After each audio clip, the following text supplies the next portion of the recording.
Good morning. இன்றைய பொழுது இனிய பொழுதாக அமைய வாழ்த்துக்கள். சமீபத்தில் ஒரு கதை ஒன்று எனக்கு ஒருத்தர் சொன்னாங்க. அந்த கதையோடைய சாராம்சம் ரொம்பவே எனக்கு பிடிச்சிருந்தது. அந்த கதையை உங்களோட நான் பகிர்ந்துக்கிறேன். அந்த கதை எதை பற்றினது அப்படின்னா, நன்றி உணர்வு அப்படிங்கிறத பற்றின ஒரு கதை. ஒவ்வொரு மனுஷனுக்குள்ளேயும் இருக்க வேண்டிய ஒரு நல்ல ஒரு பண்பு அப்படின்னா அது நன்றி உணர்வு. காலத்தினால் செய்த உதவி சிறிதெனினும் ஞாலத்தின் மானப்பெரிது அப்படின்னு சொல்லுவாங்க.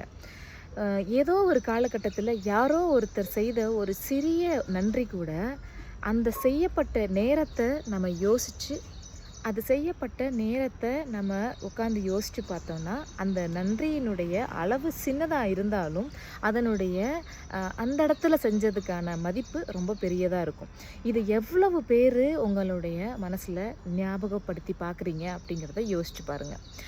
ஒரு சின்ன இவன் என்ன செஞ்சிட்டான், எவ்வளவு செஞ்சாலும் நமக்குள்ளே இருக்கக்கூடிய இப்போ இருக்கக்கூடிய மக்களோட அதிகப்படியான வார்த்தை என்னவாக இருக்கும் அப்படின்னா, நீ என்ன செஞ்ச, இதை தானே செஞ்ச, இது பெரிய விஷயமோ அப்படின்ற வார்த்தைகள் தான் இன்றைக்கி நம்ம அதிகமான மக்கள்கிட்ட பார்க்குறோம். அது சொந்தமாக இருந்தாலும், நட்பாக இருந்தாலும், நமக்கு நெருங்கியவர்களாக இருந்தாலும், யாராக இருந்தாலும் இந்த ஒரு வார்த்தை சொல்கிறாங்க.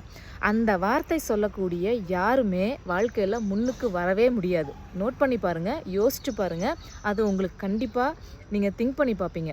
அந்த நபரை இழந்திருப்பீங்க. அந்த சின்ன உதவி, அந்த செஞ்ச உதவியை மறந்துட்டு நீ என்ன செஞ்சே அப்படின்னு கேட்டிங்கல்ல, அந்த நபரை நீங்கள் இழந்திருப்பீங்க. அதே சமயத்தில் அந்த இழந்த நபரினுடைய அருமையை உங்களுக்கு இன்னைக்கு புரிய வச்சுருக்கும் உங்களுடைய ஒவ்வொரு நேரமும். அந்த மாதிரி ஒரு உறவு உங்கள் வாழ்க்கையில் கிடைக்குதுன்னா தயவு செஞ்சு மிஸ் பண்ணாதீங்க. எதுக்காகவுமே தேட தேவையில்லை. எல்லாத்துக்குமே நான் இருக்கேன், நான் உனக்கு சப்போர்ட் பண்ணுறேன் அப்படின்னு கொடுக்கக்கூடிய மாரல் சப்போர்ட் ஒரு நண்பனோ, உங்களுடைய தோழியோ, இல்லை உங்களுடைய மனைவியோ, உங்கள் காதலியோ, உங்களுடைய மகளோ, இல்லை என்ன உறவோ, அப்படி யாராவது ஒரு, நான் பெண்ணாக இருக்கனால பெண்களை பற்றி சொல்கிறேன், உங்களுடைய ஆண் நண்பர்கள், அப்பாவோ அம்மாவோ காதலனோ, அப்படி கூட நீங்கள் அதை மாற்றியும் பொருள் கொள்ளலாம். அப்படி யாராக இருந்தாலும் நான் இருக்கேன் அப்படின்னு உங்களுக்கு ஒரு நம்பிக்கையை கொடுத்து, வாழ்க்கையில் உங்களுக்கு என்ன சூழ்நிலையுமே உங்களுக்காக அவங்க வாழ்ந்திருக்காங்க. எதுக்காகவும் நீங்கள் பெரிதாக கஷ்டப்படலை, ஆனால் அந்த விஷயம் நமக்கு கிடச்சிருக்கு, அதுக்கு காரணம் அவங்க தான், அவங்க இருந்த வரைக்கும் நான் நல்லா இருந்தேன் அப்படின்னு யோசிப்பீங்க இல்லையா? அந்த நபரை தயவு செஞ்சு இழந்துடாதீங்க. அவங்களுடைய மனசை நோகடிக்காதீங்க.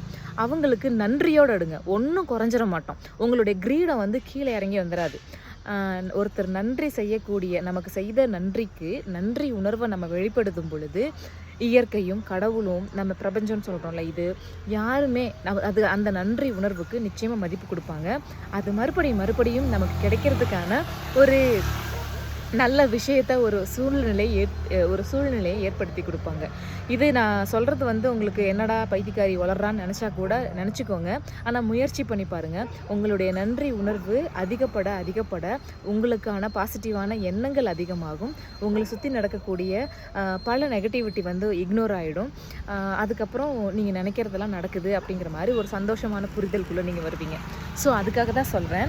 ஸோ வாழ்க்கையில் நன்றி உணர்வு அப்படிங்கிறது ரொம்ப ரொம்ப முக்கியம். அதே மாதிரி அந்த நன்றி உணர்வு அப்படிங்கிறது அறம் சார்ந்ததாக இருக்கணும் அப்படிங்கிறது தான் அந்த கதையில் நான் கேட்ட ஒரு விஷயம். அறம் சார்ந்தது அப்படின்னா அதுக்கு என்ன உதாரணம் அவங்க சொன்னாங்க அப்படின்னா, மகாபாரதத்தில் கம்பர் ராமாயணத்தை மொழிபெயர்க்கும் பொழுது ஒரு சீன் அவரே உள்ளே வச்சிருப்பாராம். அது என்ன சீன் அப்படின்னா, விபீஷ்ணனும் கும்பகர்ணனும் 2 பேரும் போர்க்களத்தில் சந்திக்கிற மாதிரியான ஒரு காட்சி. ராவணனுடைய தம்பிகள் தான் இந்த 2 பேரும். இந்த விபீஷ்ணன் என்ன பண்ணுவாருன்னா, அறத்தின் பக்கம் நிற்பார். அண்ணன் எவ்வளோதான் பாசமாக இருந்தாலும், நம்ம ரொம்ப எல்லா உதவிகளும் செய்திருந்தாலும், நன்றி அதிகமாக இருந்தாலும், அண்ணன் பக்கம் நியாயம் இல்லை, அறம் இல்லை அப்படிங்கிறப்போ அவர் என்ன பண்ணியிருப்பார், ராமருடைய பக்கம் போய் சேர்ந்திருப்பார். ஆனால் கும்பகர்ணன் அண்ணனுக்கு செஞ்சோற்று கடனுக்காக அங்கேயே இருந்து அந்த போரில் மடிந்து போவார். ஆனால் விபீஷணன் பிற்காலத்தில் நாடாளக்கூடிய அளவில் அவர் உயர்ந்து நிற்பார்.